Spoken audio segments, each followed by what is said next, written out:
The suitcase rolled smoothly across the polished floors of JFK International Airport, weaving through a sea of hurried travelers lost in their own worlds. Among the countless faces, businessmen in crisp suits, vacationers in bright summer attire, walked a young man, quiet yet composed. Elijah Carter, just 17, carried himself with an air of quiet dignity, his bright brown eyes scanning the airport through thin-framed glasses. He wasn't in a rush. This wasn't just any trip. It was the culmination of years of relentless effort, sacrifice, and silent battles. Elijah had spent his childhood in a modest two-bedroom apartment on the south side of Chicago, where opportunity was scarce and dreams often felt too fragile to hold. But he had defied the odds.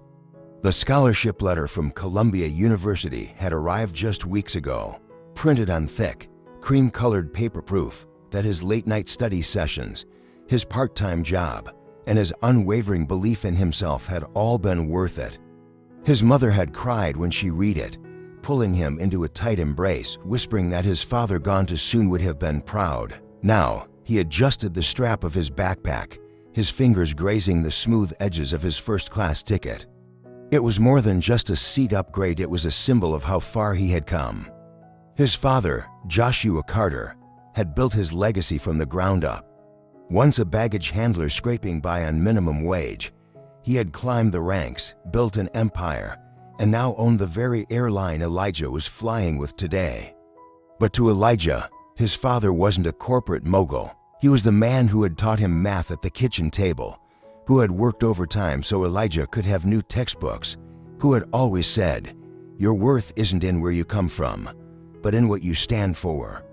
And today, he stood for something. Even if he didn't know it yet, his journey home would test that belief in ways he never could have imagined. Elijah glanced down at the first-class ticket nestled between his fingers, the thick paper a tangible reminder of how far he had come. It wasn't just a boarding pass, it was a symbol of every sleepless night, every sacrificed weekend, every time he had pushed himself beyond exhaustion just to prove that his dreams were worth chasing. His father had handed it to him with a proud smile, saying, "Enjoy this, son. You've earned it." But Elijah had hesitated. First class wasn't something he was used to. It felt foreign, almost undeserved. The flight home was meant to be a celebration, a moment to breathe before stepping into the next chapter of his life at Columbia University. The very idea of sitting in a leather recliner at 30,000 feet, sipping hot chocolate while the world blurred beneath him, felt surreal. Not because he didn't belong there, but because, for so long, he had fought just to be seen as more than his background. The airport was a storm of movement, announcements crackling over the PA system, families hurrying to their gates, exhausted business travelers sipping overpriced coffee. But Elijah stood still for a moment, absorbing it all. This was his first-class flight, a milestone marking a journey that had begun long before he stepped foot in this terminal. Tucking his ticket into the front pocket of his hoodie, he pulled out his phone and sent a quick message. "Boarding soon, Dad. See you soon." The response came almost instantly. "Safe travels, son. I'll be waiting." A warm smile tugged at Elijah's lips.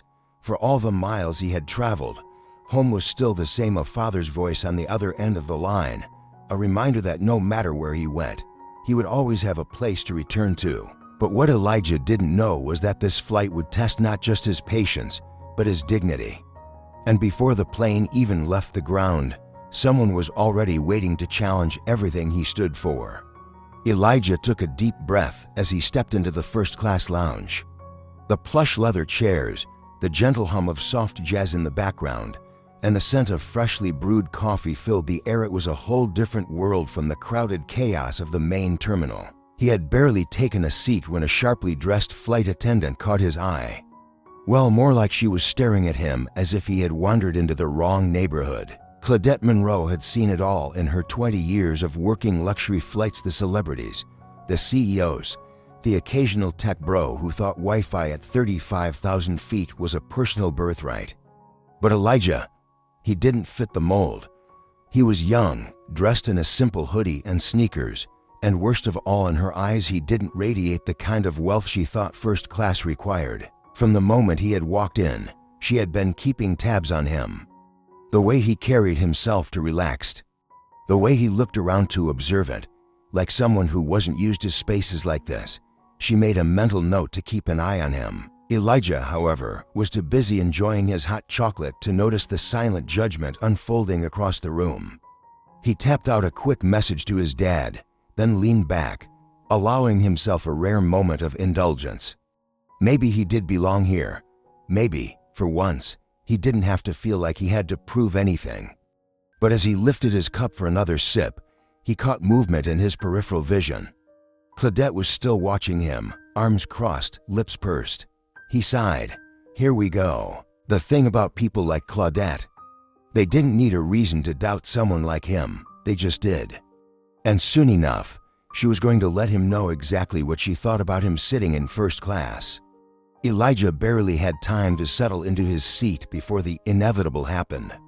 "Excuse me, young man," came a voice so laced with artificial politeness that it might as well have been dipped in sarcasm. Elijah looked up from his phone, blinking at Claudette Monroe, who stood before him like a gatekeeper of the elite.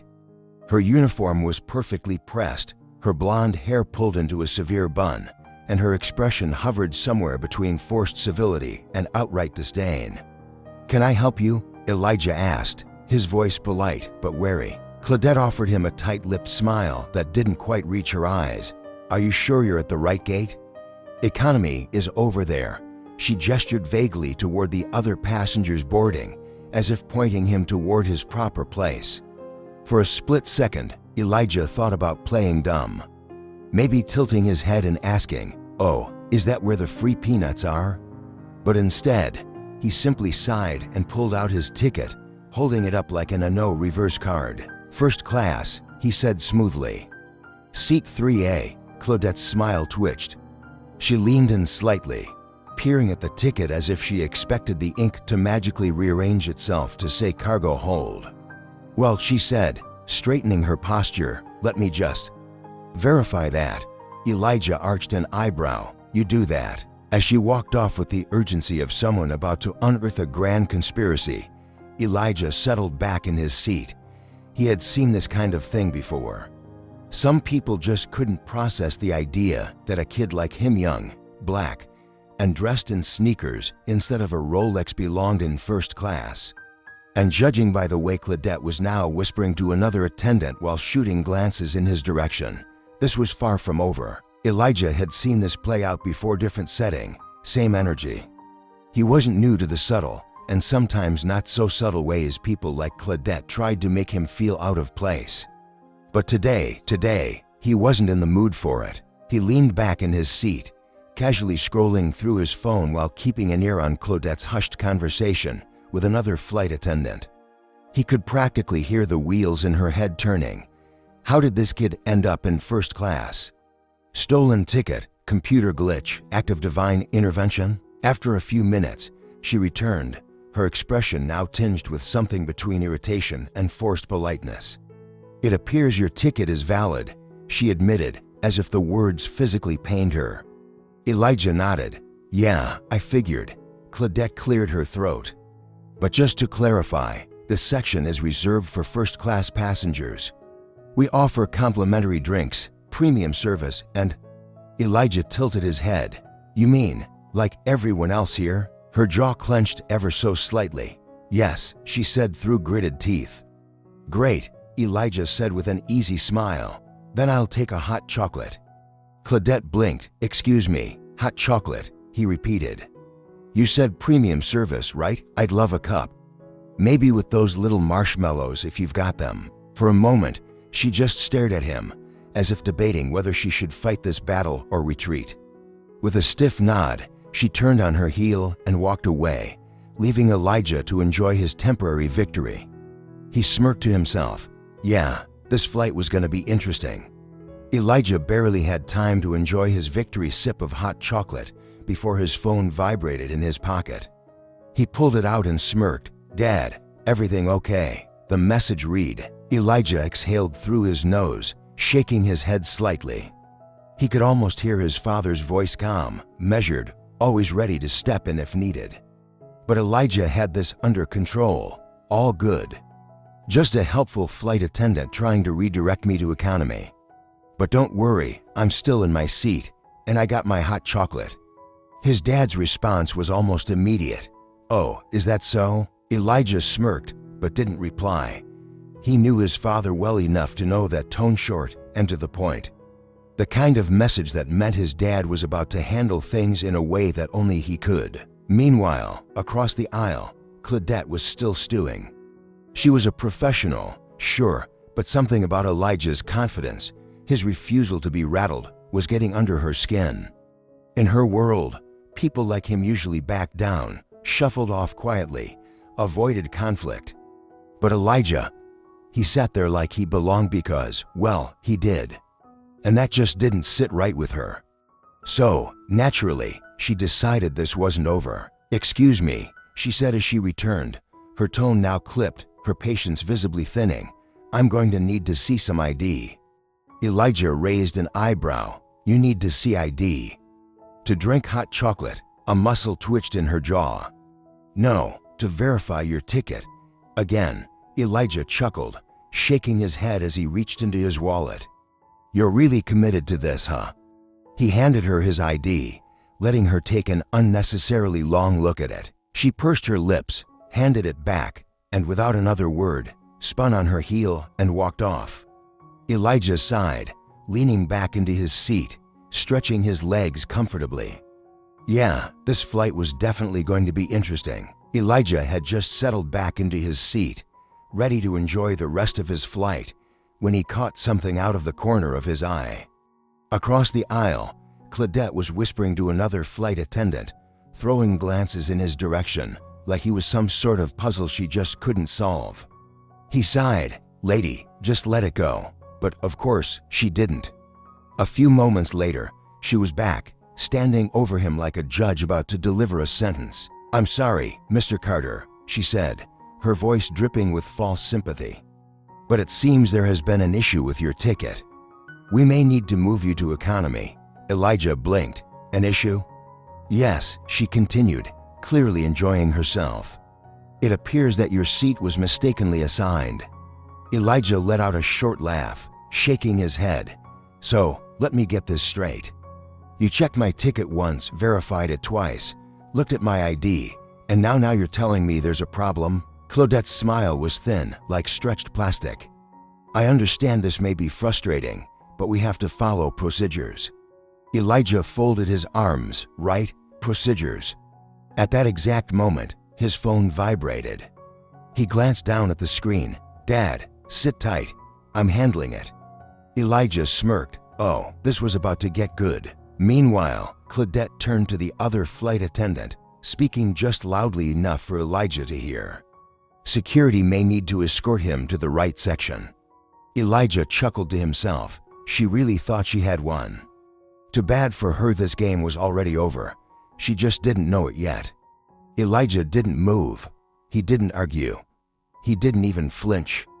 He just sat there, arms folded, watching Claudette like a man who had seen this movie before and already knew how it ended. Across the aisle, passengers were starting to notice. Some exchanged whispers, others just watched with quiet curiosity. A few, clearly uncomfortable, buried themselves in their books or stared at their screens, pretending they weren't witnessing the slow-motion train wreck unfolding in first class. Claudette, on the other hand, was riding a high. She had spent years perfecting this art, the unspoken, polished way of making people she deemed unfit feel out of place. She assumed Elijah would do what most people did, sigh, mutter something under his breath, and shuffle away without a fight. She assumed wrong. Elijah's phone buzzed again.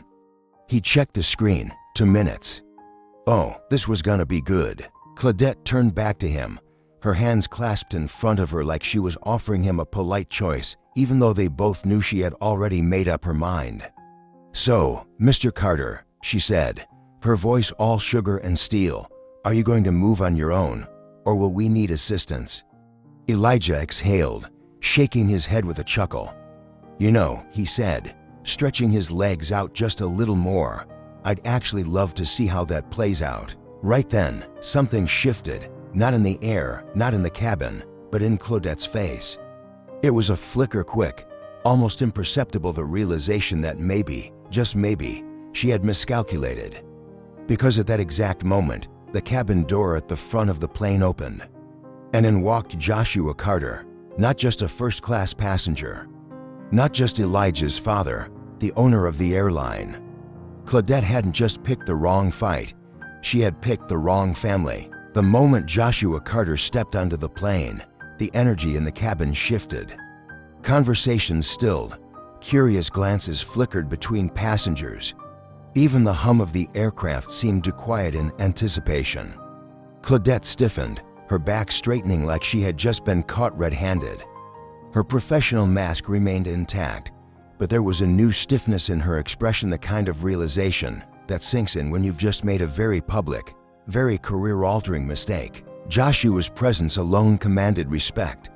He wasn't just dressed the part: sharp suit, polished shoes, an air of quiet authority, but there was something deeper.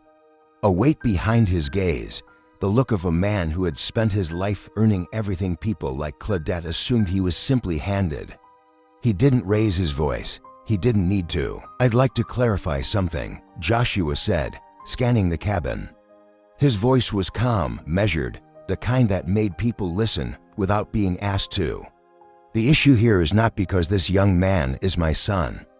Claudette flinched, and Elijah, comfortably reclining in his seat, fought the urge to smirk. Joshua continued, his gaze locking onto the flight attendant. "It's because every passenger, regardless of age, background, or skin color, deserves to be treated with the same respect." A hush fell over the cabin. Passengers who had previously avoided eye contact now exchanged glances, some nodding in quiet agreement. Claudette swallowed, her fingers gripping the hem of her blazer. Elijah, meanwhile, simply observed. He wasn't interested in humiliating anyone. He wasn't even angry anymore. He just wanted her to understand. Because the lesson here wasn't about power. It wasn't about revenge. It was about something bigger. Respect isn't something you decide who deserves. It's something everyone is owed. And some lessons, they come with consequences. Claudette stood frozen, her lips slightly parted, as if searching for words that had long abandoned her. But what could she possibly say? The truth had already been laid bare for everyone to see. The weight of Joshua Carter's words lingered in the air, pressing down on her like an invisible force.